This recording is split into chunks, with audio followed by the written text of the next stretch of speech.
Anita Forrester rode on the Red Line train into Washington, D.C., staring at her husband Julian's reflection in the rain-streaked window.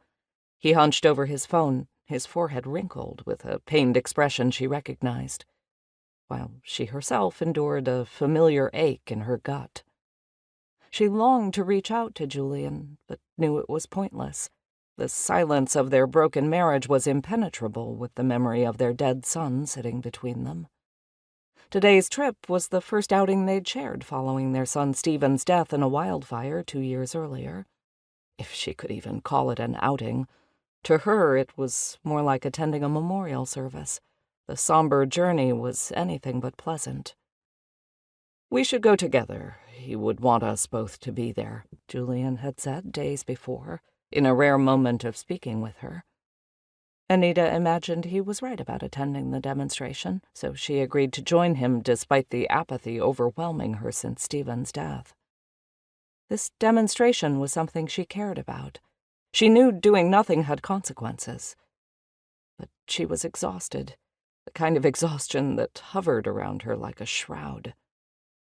Now, on the train, a memory of Stephen gnawed inside her chest, riding with him into Washington, D.C. to a different protest 3 years earlier, when he was 26. She'd been proud of his drive and determination to make a difference. Watching Stephen, Anita had believed the future held promise. Instead, her future had brought her pain so pervasive that shutting down her emotions was the only way she could cope with it. The phone buzzed in her purse, announcing a text message from her best friend Stacy, who was joining them. "Across from the Peace Monument facing the Capitol. Text when you arrive." If anyone could improve her day, it was Stacy. Anita slipped the phone into her jacket pocket and zipped it shut, thankful for the distraction.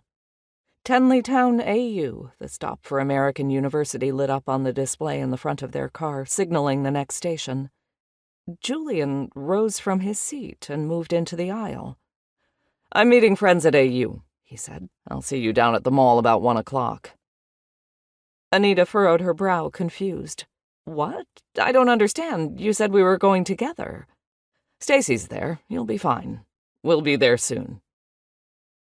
Julian reached into his pocket and thrust a folded piece of paper at her.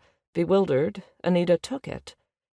"If anything happens to me, these email addresses might help, but be cautious."